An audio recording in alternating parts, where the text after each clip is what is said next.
Indépendance totale. 7h, 10h sur Radio Courtoisie, ligne droite, Baudouin-Wisselmann. Et j'accueille avant notre partenaire du mercredi, François Bousquet. Bonjour. Bonjour Baudouin. Vous êtes rédacteur en chef de la revue Éléments et directeur de la Nouvelle Librairie. Que trouve-t-on à la Nouvelle Librairie, ou bien dans Éléments ? Bien, dans l'élément, il est toujours en kiosque jusqu'à la fin du mois, mais je voudrais surtout annoncer auprès de nos auditeurs et téléspectateurs les 50 ans du magazine Élément, parce que Élément a un demi-siècle. C'est pas tous les jours qu'on a un demi-siècle. C'est une revue à la fois vénérable, puisque on parle la revue des deux mondes, ou quelques revues qui sont là depuis une éternité. 50 ans, ça compte. Et puis plus que jamais moderne. C'est la revue phare, le navire amiral de la Nouvelle Droite. Et la Nouvelle Droite, c'est une aventure intellectuelle dont on voit déjà l'importance dans le monde des idées depuis 50 ans. Je pense qu'une importance comparable à l'Action française au XXe siècle, quoique tout à fait différent. Et le samedi 30 septembre, dans le 14e arrondissement, on communiquera un peu plus tard sur le lieu. Donc le samedi 30 septembre, dans une salle de 300 places, on organise un colloque pour les 50 ans, suivi d'un cocktail, avec des invités prestigieux. Je pense à Gaël Brustier, qui est un politologue, à Bérénice Levé, à qui on doit la théorie du genre ou le monde rêvé des anges, pour un débat sur les penseurs anglo-saxons contre le libéralisme, ou un grand débat entre Régis Le Sommier, le patron d'Omerta, ex-grand reporter à Paris Match, avec Slobodan Despot sur l'Ukraine et la Russie. Il y aura d'autres invités de prestige et mystère sur lesquels on va communiquer progressivement. Donc venez nombreux, c'est les 50 ans d'Éléments le 30 septembre. Voilà Baudouin. Merci François, et je me tourne maintenant vers notre invité, Olivia Sarton.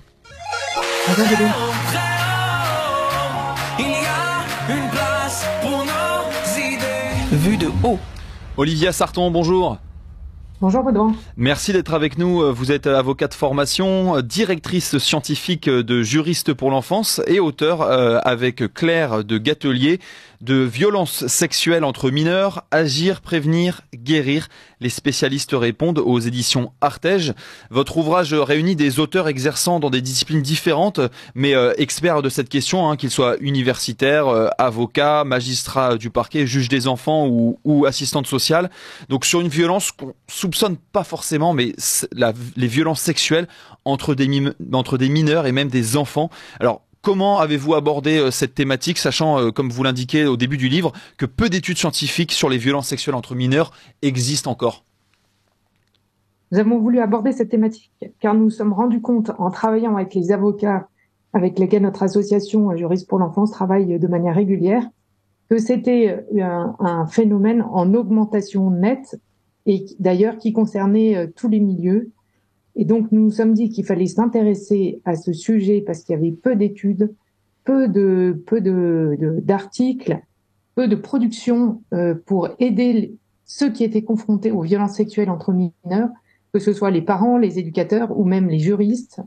Et donc, nous avons voulu nous emparer de ce sujet avec donc comme fil rouge trois thèmes que nous avons retenus, trois termes qui sont agir, prévenir, guérir. C'est-à-dire comment prévenir ces violences sexuelles entre mineurs, comment faire qu'elles n'adviennent pas et lorsqu'elles sont advenues, comment agir, comment réagir en évitant de surréagir et en évitant de minimiser à la fois, et puis aussi comment guérir, puisque le message qui est adressé par l'ensemble des professionnels, c'est que les situations ne sont jamais figées, et ça c'est extrêmement important, et qu'un mineur qui est victime ne sera pas victime toute sa vie, il peut se reconstruire.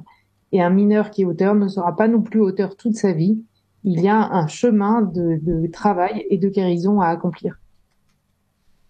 Les chiffres que vous avancez en particulier en vous appuyant sur le rapport du Sénat sur la délinquance des mineurs, alors évidemment c'est la délinquance au sens large qui inclut les violences sexuelles mais pas qu'elles, sont impressionnants. En 5 ans, vous pointez une augmentation de 60%, plus importante que les violences commises par des mineurs sur des majeurs. Enfin, comment vous expliquez cet emballement des violences sur mineurs? Est-ce que c'est parce que c'est un sujet qui était inexploré jusque-là, c'était un trou noir, vous rabattez les cartes, ou bien alors il y a vraiment un véritable emballement?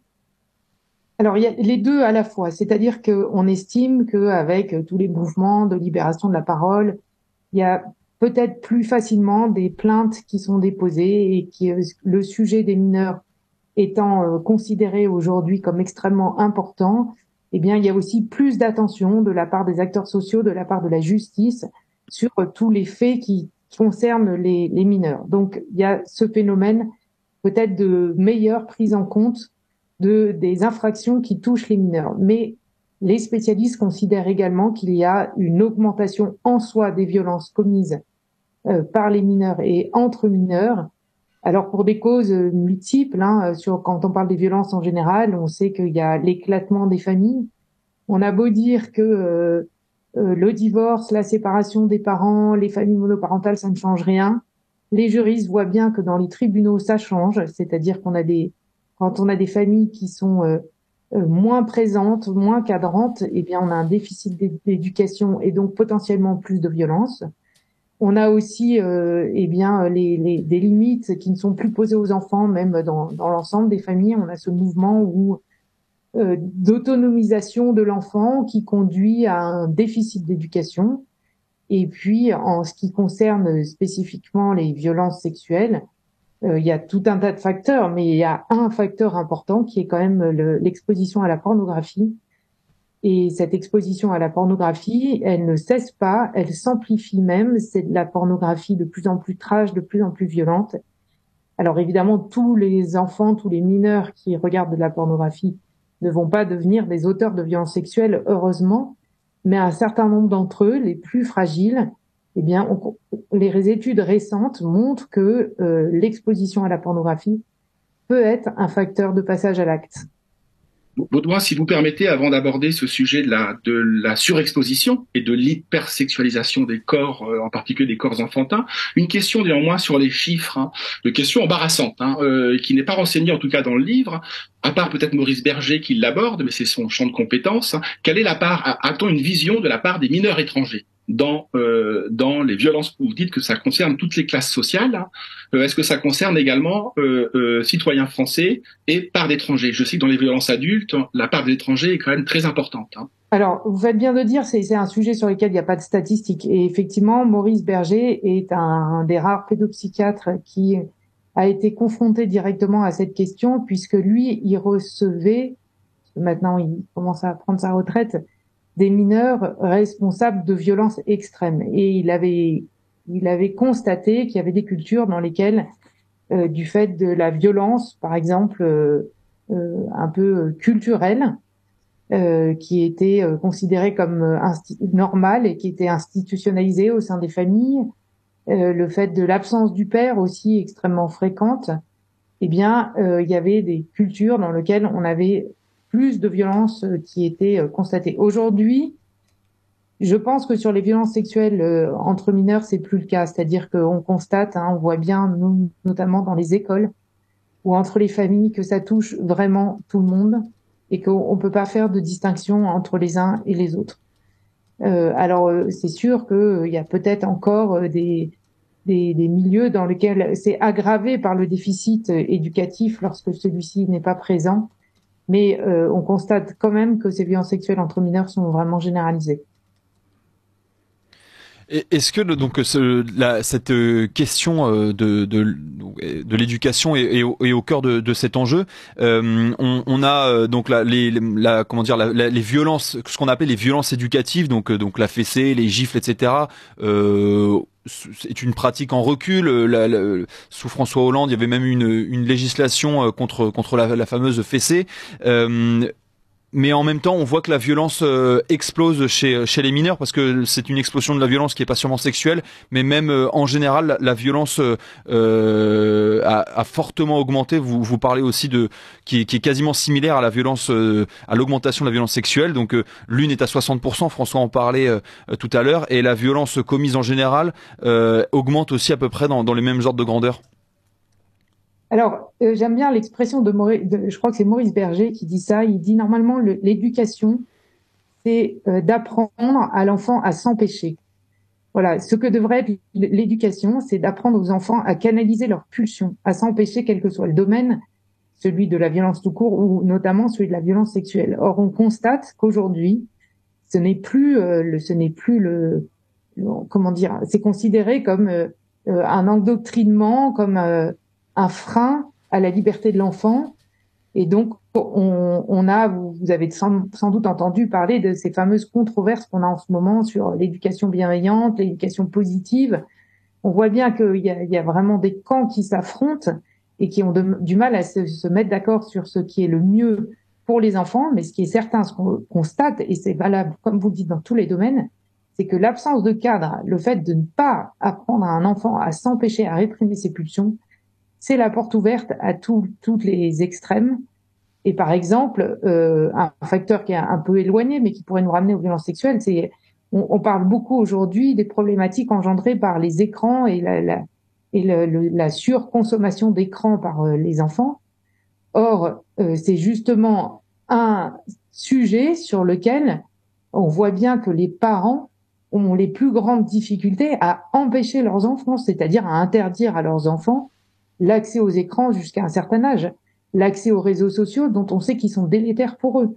Donc on voit bien qu'aujourd'hui, on a une peur des parents de mal faire, une absence de courage aussi, parce qu'il faut quand même le dire, mettre des limites, des freins à un enfant selon l'âge de l'enfant. Eh bien, c'est pas toujours drôle, c'est la tâche des parents, mais c'est pas toujours facile. Ça va créer un climat pas forcément agréable sur le coup pour les parents. Et certains des parents renoncent pour acheter une espèce de paix sociale au sein de leur famille. Et concernant spécifiquement les violences sexuelles entre mineurs, on peut s'interroger sur notamment la part de responsabilité de la prétendue ou la dite éducation à la sexualité qui sévit notamment au sein de l'éducation nationale, où loin de vouloir apprendre à l'enfant à s'empêcher, c'est-à-dire à canaliser ses pulsions, eh bien, le maître mot, c'est la liberté et plutôt l'incitation des enfants au passage aux actes sexuels le plus tôt possible.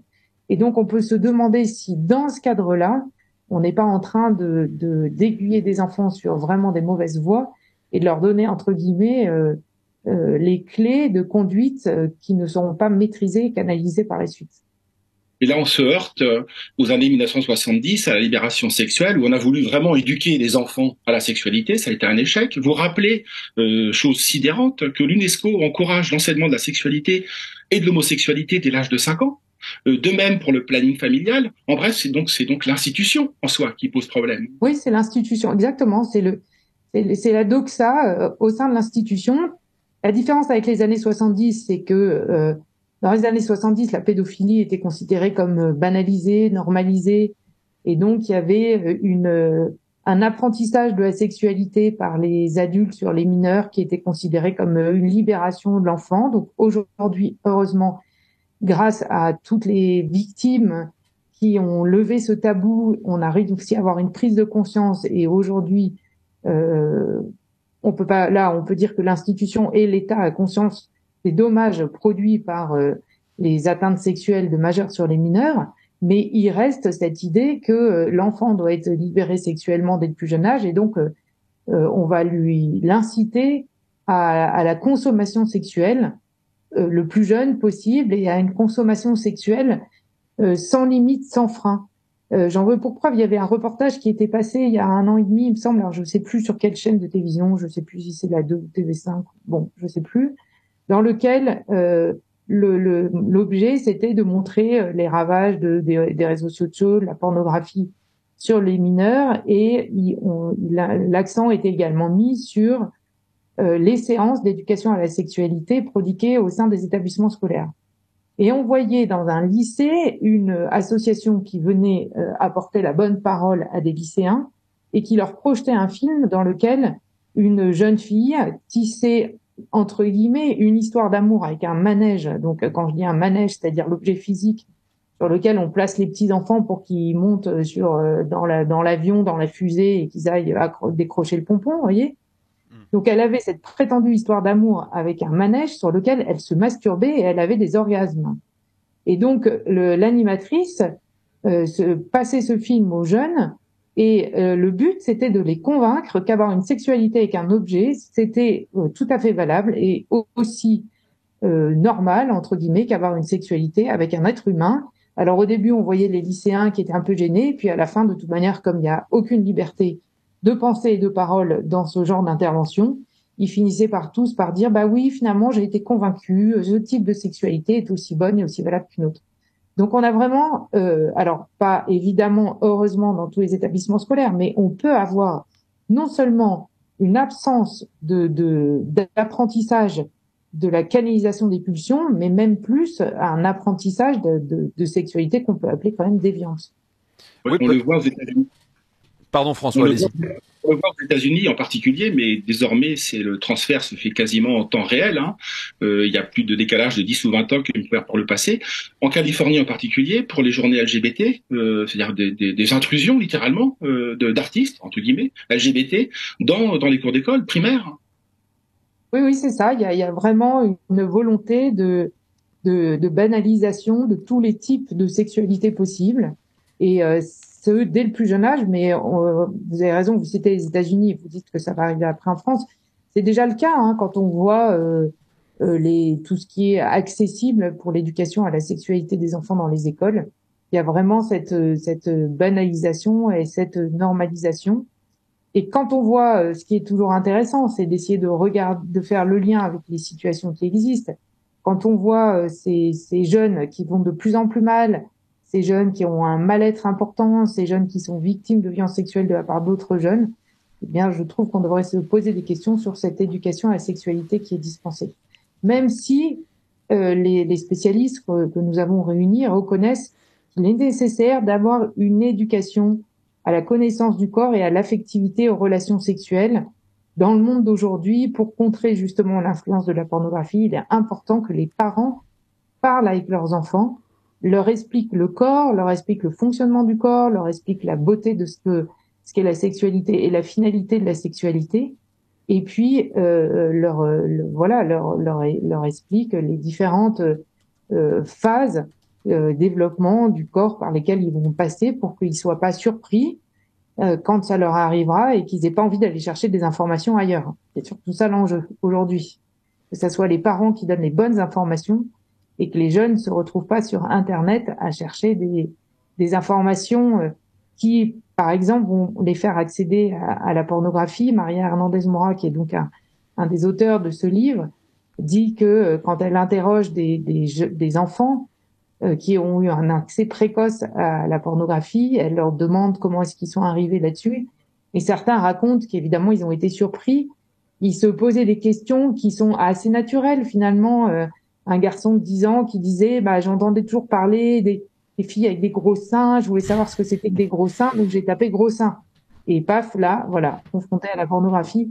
Donc, il faut vraiment instituer un espace de dialogue entre les parents et les enfants pour que les enfants n'aient pas à aller chercher ce type d'informations et ne se retrouvent pas exposés comme ça à de la pornographie. On y revient dans un instant, Olivia Sarton. Il est bientôt 9h, c'est le moment de faire un tour par l'actualité avec Adèle Rosner. Ligne droite. Il y a une place pour nos idées. Vue de haut. Olivia Sarton, vous êtes auteur d'un livre sur les violences sexuelles entre mineurs, Agir, prévenir, guérir. Les spécialistes répondent aux éditions Artege. Et pour vous interviewer avec moi, François Bousquet, rédacteur en chef de la revue Éléments. Alors on parlait tout à l'heure, Olivia Sarton, de voilà ce qui peut être parfois présenté par des associations, une éducation sexuelle fortement marquée par une idéologie libertaire, mais même LGBT. Avec cette idée que des enfants, à des jeunes enfants, ils peuvent avoir un amoureux, mais surtout plusieurs amoureux également, plein de choses dans ce genre. Alors au-delà du fait que nous, dans nos esprits étriqués et conservateurs, nous sommes un peu dérangés par ces formations destinées à des jeunes enfants, ce que vous dites dans votre livre, c'est que l'enfant n'est pas encore terminé, et notamment sur ces questions, et que donc en fait l'apprentissage de concepts comme ça crée un désordre total dans son esprit qui n'est pas encore formé. Oui, tout à fait. On sait que l'enfant, avant la puberté, les psys parlent de la fameuse période de latence, c'est-à-dire que l'enfant n'a pas de sexualité, de pulsion sexuelle avant d'arriver à l'âge de la puberté. Et c'est un âge d'ailleurs particulièrement intéressant puisque comme il n'est pas, son énergie n'est pas absorbée par tout ce qui touche à la sexualité, la pulsion sexuelle. C'est vraiment un âge, on voit sur les enfants, 9, 10 ans, où ils peuvent développer leur capacité dans beaucoup d'autres domaines. C'est un âge très riche pour les enfants. Et on voit qu'après la puberté, les choses deviennent plus compliquées parce qu'il y a justement toute cette sexualité qui se met en place et qui doivent gérer. Donc, aborder tous ces sujets de sexualité pour des enfants qui sont en primaire et qui ne sont pas concernés et auxquels ça n'évoque rien, ça risque effectivement de les plonger dans le trouble. Et puis, ça pollue, entre guillemets, leur enfance. Nous, notre credo, notre dogme au sein de juristes pour l'enfance, c'est qu'il faut protéger l'enfance, il faut laisser les enfants bénéficier de leur enfance. L'enfance, c'est une période de vie extrêmement courte qui ne peut plus jamais advenir. Et donc, pourquoi priver les enfants de leur enfance au prétexte de les précipiter d'une façon inconsidérée dans une sexualité que de toutes les manières, ils vont vivre et exercer ensuite pendant de longues années. Rien ne presse. Et donc, c'est vrai que il nous semble contraire au respect dû à l'enfance, au respect dû aux enfants, de les précipiter comme ça dans cette sexualité qui n'est pas de leur temps, qui n'est pas de leur âge. Ensuite, pour les ados, c'est un peu différent. Quand on parle des ados, on parle toujours d'enfants, puisqu'ils sont toujours enfants au sens de la loi, mineurs au sens de la loi, mais ils ont en eux cette sexualité qui se développe. Et là, l'enjeu, c'est d'apprendre à la gérer et non pas de leur apprendre à la faire partir dans tous les sens.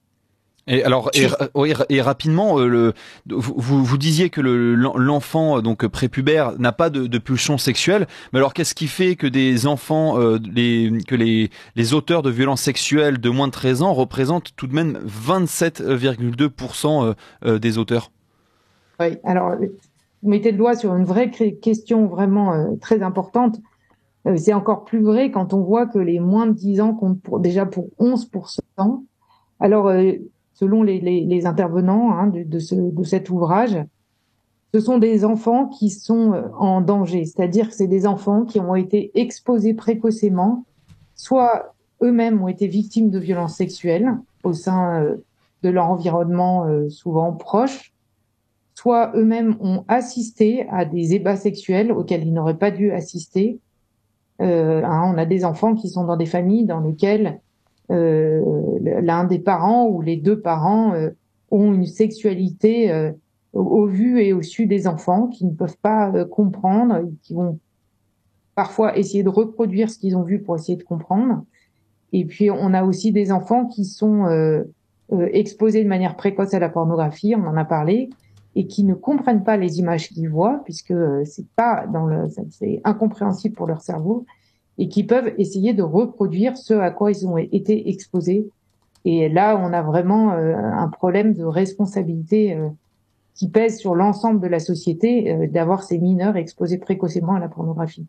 Si vous me permettez, il y a un chapitre qui n'est pas abordé dans le livre et qui me semble vraiment central, autant pour le phénomène trans que pour les phénomènes de violence intermineure, c'est les pollutions hormonales.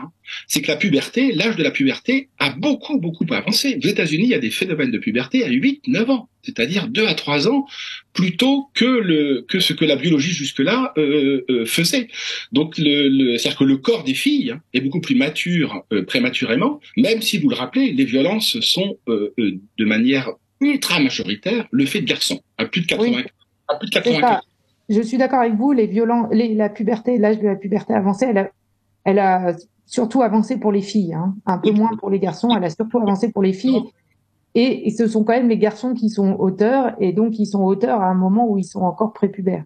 Alors, le fait que l'âge de la puberté soit avancé pour les filles, ça pose des problématiques très importantes. Le fait que vous reliez ça à la transidentité, enfin au questionnement de genre. Non, aux perturbateurs endocriniens, aux pollutions hormonales, Oui, tout à fait. Ça brouillait le genre des poissons. Tout à fait. Non, vous avez raison, mais c'est vrai que je faisais le lien avec le questionnement de genre parce que vous en avez parlé, parce que c'est vrai que c'est toutes ces filles qui ont une puberté très précoce, avancée, alors que leur cerveau, lui, à la maturité d'un enfant, eh bien, elles peuvent être très perturbées, et on pense que c'est peut-être aussi une des causes ou un des facteurs du questionnement de genre qui peut se répandre chez certaines jeunes filles. Mais c'est vrai qu'il y a un lien qui commence à être fait par les études entre les perturbateurs endocriniens et toutes les pollutions hormonales dont vous parlez et l'avancée de la puberté et les problématiques que pose cette avancée de l'âge de la puberté.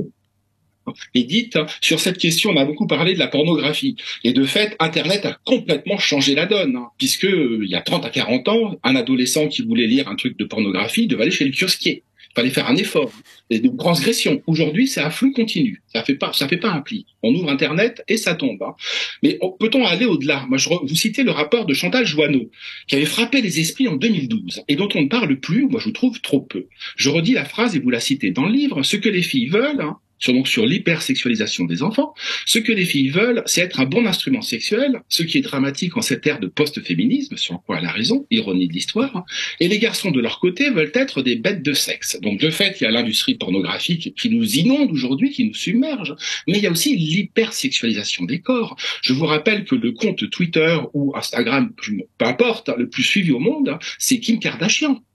Elle passe son temps à montrer ses fesses. Oui, l'hypersexualisation. Et pas des moindres, si j'ose dire. Ouais, non, elle les a gonflés même. Oui, c'est ça.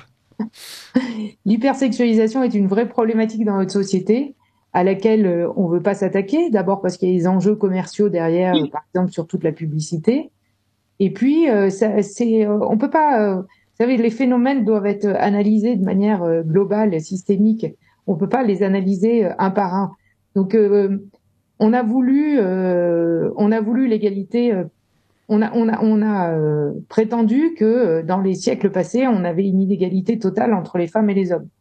Bon, moi, je sais pas, je suis pas une spécialiste du Moyen Âge. Je ne sais pas comment était vraiment organisée la société au Moyen Âge. Est-ce qu'il y a vraiment une inégalité à ce point-là entre les femmes et les hommes? Par exemple, je ne sais pas répondre à la question. Mais on a voulu mettre tout le monde sur le même pied et il est apparu à certains qu'il fallait pour cela passer par la libération sexuelle, donc qui prétend que tout le monde doit être sexuellement disponible tout le temps, et donc cette hypersexualisation où la sexualité est devenue l'alpha et l'oméga de notre société.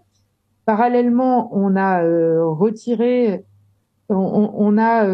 aux femmes où on a voulu contester ce qu'on a appelé l'asservissement des femmes à leur cycle naturel, à la procréation, à la maternité, puisqu'aujourd'hui on entend beaucoup ce discours que finalement on a, je sais plus, 30% des jeunes femmes qui ne veulent pas avoir d'enfants, qui considèrent que, alors certaines pour des raisons écologiques, d'autres parce qu'elles considèrent que c'est vraiment l'asservissement suprême, et donc finalement en retirant aux femmes cet élément qui est quand même constitutif d'elle-même, qui est la capacité à être mère et à avoir un corps qui est fait pour ça, on a un corps qui devient uniquement un corps sexualisé et hyper sexualisé. Donc on a quand même, vous voyez, on a les déviances qu'on a créées en voulant nier la nature, nier un certain nombre de phénomènes naturels et beaux pour l'homme et la femme, et donc on en arrive à cette hypersexualisation de la société qui est délétère et qui est la cause de nombreuses violences sexuelles entre mineurs, mais aussi des violences sexuelles commises par les majeurs sur les mineurs. On dit aujourd'hui, le gouvernement vient de lancer sa fameuse campagne pour lutter contre l'inceste. Or, les spécialistes, les pédopsychiatres disent, malgré tout ce qu'on dit sur l'inceste depuis quelque temps, et on peut pas dire que cette campagne soit la première, on a déjà quand même une libération de la parole assez importante dans ce domaine-là, et bien malgré tout ça, les taux d'inceste ne diminuent pas. Mais les taux d'inceste ne diminuent pas parce qu'on persiste, on continue à montrer les corps comme n'étant que hypersexualisés par la pornographie, mais aussi par toute l'hypersexualisation ambiante. On sait que l'année dernière, il y avait eu une publicité qui avait été retirée. On voyait des enfants qui étaient inclus dans un spot publicitaire ou des graphiques pour présenter des vêtements, et sur le thème du bondage, avec donc des oursons qui étaient habillés avec des caractéristiques sadomaso. Donc voilà, quel est le message qu'on envoie? Le message qu'on envoie, c'est que les enfants sont disponibles pour la sexualité, certes, mais aussi des adultes. Et donc tant qu'on a cette hypersexualisation que vous dénoncez comme nous, eh bien on ne résoudra pas la difficulté. Est-ce que le problème, c'est pas le marché en dernière analyse, hein? Est-ce que c'est pas le problème, n'est pas le système économique, hein? Parce qu'on a beaucoup parlé des libertaires, hein, mais là, on est au cœur de l'alliance des libéraux et des libertaires, hein. Le marché a tout un intérêt à libérer l'accès au désir. Vous évoquiez au début que l'apprentissage, je cite en Maurice Berger, c'est apprendre la jouissance différée et non pas immédiate, hein. C'est ça, là, comment on devient adulte, hein. Eh bien, on apprend à repousser le désir, hein, ou à le réfréner. Or, le marché nous dit exactement l'inverse, hein. Donc, on est schizophrène, hein. Oui, oui, le marché nous dit l'inverse parce qu'effectivement, il a intérêt à ce que on soit incité à donner libre cours à nos pulsions, quelles qu'elles soient, tout de suite. Et effectivement, si on réfrène une pulsion dans un domaine, on va aussi avoir tendance à réfréner une pulsion dans un autre domaine, notamment la pulsion d'achat et vice-versa. Et le marché a tout intérêt. On peut s'étonner, je reviens sur le domaine de la pornographie parce que je pense qu'il est quand même essentiel. On peut quand même être étonné que les outils juridiques pour aujourd'hui, les outils techniques, pardon, pour interdire aujourd'hui l'accès des sites pornographiques aux mineurs existent, ont été commandés par l'État, notamment aux ingénieurs de Polytechnique en France, et sont prêts. C'est un jeton numérique. C'est quelque chose qui est très facile à mettre en œuvre, c'est-à-dire que chacun ira demander, par exemple, à France Connect ou à un autre organisme certificateur un jeton numérique qui indiquera s'il a plus de 13 ans, puisqu'on a aujourd'hui par exemple, les réseaux sociaux qui sont censés ne plus être accessibles à tous les mineurs en dessous de 14 ans. Donc, on aura un jeton numérique qui dira qu'on a plus de 12 ans, plus de 14 ans, plus de 18 ans, et qui permettra d'accéder à un certain nombre de sites. Par exemple, si on veut consulter des sites sur les 20, on doit certifier qu'on a plus de majeur. Donc, ces jetons numériques pourraient servir aussi pour consulter ce type de site. Donc, on pourrait demander ce jeton numérique à l'organisme certificateur sans avoir d'opprobre jeté sur nous, puisque il servirait pour tout un tas de choses. Et ensuite, quand des personnes voudraient consulter un site, donc que ce soit un site de vin ou, je viens de le dire, un site pornographique, eh bien, ils devraient justifier par ce jeton numérique qui serait anonyme de leur âge. Donc, cette technique existe, elle est facile à mettre en œuvre. Elle est simple, elle est garantie, elle respecte toutes les libertés publiques, etc. Et pourtant, rien n'est fait. Donc, quel est l'intérêt du marché derrière pour continuer, persister à laisser libre accès aux jeunes à la pornographie alors qu'on saurait leur interdire l'accès à la pornographie? C'est une vraie question qui se pose. On a eu un rapport excellent du Sénat l'année dernière sur lequel que l'ensemble des sénateurs a adopté, c'est dire que tous ont été effrayés et ils se sont sentis concernés par cette problématique de la pornographie qui concerne d'ailleurs pas que les mineurs, hein, qui concerne aussi les majeurs, parce aujourd'hui, on veut dire que la pornographie, c'est indolore pour la société, mais c'est faux, c'est totalement faux. Mais enfin, en s'agissant de la protection des mineurs, on a les outils pour la mettre en place et on la met pas en place. Pourquoi? Je pose la question. Ouais, on a un paradoxe aussi dans le féminisme d'aujourd'hui, donc entre l'image de cette femme libérée sexuellement dont on parlait, outil sexuel disponible en permanence ou presque, et justement un rejet de l'objectivation du corps de la femme, de sa sexualisation, mais le féminisme est sur ces deux tableaux aujourd'hui. Est-ce qu'il va devoir prendre un choix à un moment donné, prendre une direction? Oui, je pense que le féminisme, ou certains féministes à tout le moins, sont en train de se rendre compte des excès dans lesquels elles ont pu aller, ou en tout cas des effets négatifs de certains, et on a un nouveau féminisme qui se profile et qui sans doute va produire une pensée rénovée qui à la fois poursuivra le combat pour mettre en valeur la femme et la place de la femme, mais qui rectifiera un certain nombre de choses. Je suis assez confiante là-dessus. L'être humain est très créatif. Donc face aux dérives qu'on a pu constater, je pense qu'il y a un certain nombre de choses qui vont être corrigées. Une question sur la notion de protection de l'enfance. Tous les contributeurs de votre livre, que vous avez co-dirigé, sont des juristes, des psychologues, des pédopsychiatres, concernés par l'enfance et la notion de protection de l'enfance. Est-ce qu'il n'y a pas un risque de surprotection de l'enfance? Je m'explique.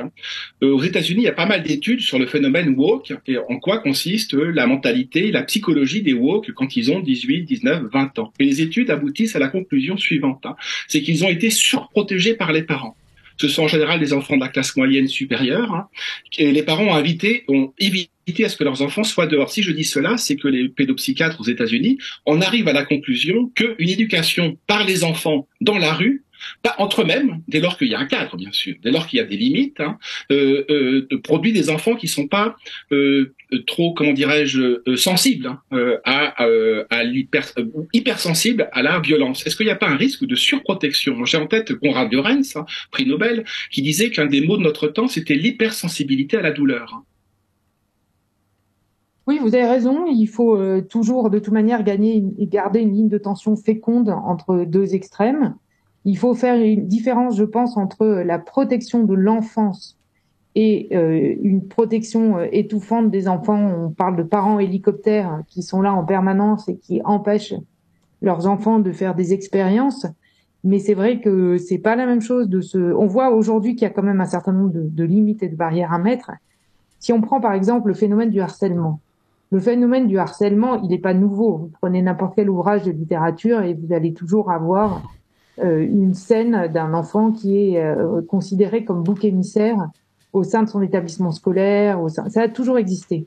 La différence, c'est qu'avant, il n'y avait pas de réseaux sociaux, donc le harcèlement, il s'arrêtait à la porte de l'école, s'il avait lieu à l'école, ou il s'arrêtait quand l'enfant, si c'était dans la rue, quand l'enfant retournait dans sa maison, et il y avait une possible protection de l'enfant par les adultes quand les choses allaient trop loin. C'est-à-dire que si vous aviez un harcèlement de rue, on pouvait envoyer un grand frère ou un adulte qui allait calmer les harceleurs et puis qui allait apprendre à l'enfant harcelé qu'il pouvait être défendu et qu'il pouvait s'opposer. Aujourd'hui, on sait qu'à cause des réseaux sociaux, le harcèlement ne s'arrête jamais. C'est-à-dire que l'enfant qui est harcelé à l'école, eh bien, il va continuer à être harcelé via les réseaux sociaux chez lui, et s'il change d'établissement scolaire, eh bien, le harcèlement va le poursuivre parce que finalement, ces traces numériques ne s'effacent jamais et vont être transmises à son nouvel environnement. Donc, on voit bien que là, il y a une protection de l'enfance qui est nécessaire. Moi, je prône une solution radicale. C'est pas de réseaux sociaux pour les mineurs. On sait que c'est quelque chose qui est extrêmement difficile à gérer. Même les adultes ont du mal à gérer leur rapport à l'écran et leur rapport aux réseaux sociaux. Les enfants, parce que ce sont des êtres en construction, ils ont une maturité qui est en développement et que à l'âge de l'adolescence, qui est l'âge de la puberté, c'est-à-dire qui développe le corps, mais qui aussi réorganise le cerveau, eh bien, un certain nombre de choses ne sont pas mises en place. C'est le registre émotif qui est omniprésent et le registre de la rationalité qui décroît jusqu'à ce que cette réorganisation du cerveau soit achevée. Eh bien, tant que ils sont dans cette phase dans laquelle ils sont fragiles, vulnérables, on met en place des barrières qui sont nécessaires pour leur construction. C'est ça la protection de l'enfance. Donc, de la même manière qu'on n'autorise pas un enfant, aujourd'hui, on est toujours sur 18 ans pour le permis de conduire, même si on passe à 17 ans. Enfin, en tout cas, on met pas une voiture dans les mains d'un enfant de 10 ans. Eh bien, de la même manière, il y a un certain nombre de domaines dans lesquels on le laisse pas entrer parce qu'il n'a pas encore l'âge. Donc, les réseaux sociaux, voilà, la protection de l'enfance, c'est ça. C'est pas effectivement surprotéger les enfants et les garder entre soi, parce que c'est là où on voit que tous ces enfants qui sont fragiles, c'est ces enfants qui ont été privés de contacts sociaux, d'expériences. C'est vrai que souvent on voit maintenant quand vous allez dans des parcs avec des enfants, vous voyez les parents qui leur disent tu montes pas ici, tu montes pas là. Bon, ben l'enfant qui monte dans un arbre, qui tombe, qui se casse la jambe, c'est sans doute dommageable, mais ça fait partie de la construction de l'enfance. Là, pour le coup, je suis d'accord. Ça n'empêche pas qu'on dise à l'enfant fais attention.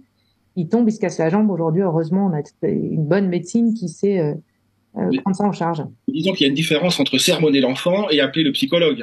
Il y a des configurations où il faut le sermonner et d'autres où manifestement il faut appeler le psychologue, le juriste, etc. Voilà, c'est ce que je voulais dire. Et puis il y a une différence à faire entre protéger l'enfant et transformer l'enfant en victime ou en potentielle victime. On sait qu'aujourd'hui on vit dans une société qui est particulièrement victimaire Et par exemple, pour les filles, le discours qui est tenu dès leur plus jeune âge, et quand on voit les ressources, notamment sur l'éducation à la sexualité, qui est sur le réseau Canopé, etc., c'est une catastrophe. On leur apprend que ce sont des victimes, elles sont en situation d'inégalité, elles vont souffrir, elles vont être traumatisées par des hommes, etc., etc. Mais c'est de la contre-éducation. Justement, on les transforme en victimes, et parce qu'on les a transformées en victimes, après on dit qu'on va les surprotéger, et finalement, on les empêche de devenir adultes capables de se confronter au monde. Un grand merci Olivia Sarton d'avoir été avec nous. Vous êtes auteur de Violences sexuelles entre mineurs, agir, prévenir, guérir. Les spécialistes répondent aux éditions Artege. Et merci à vous François Bousquet, vous êtes rédacteur en chef de la revue Éléments et directeur de la Nouvelle Librairie.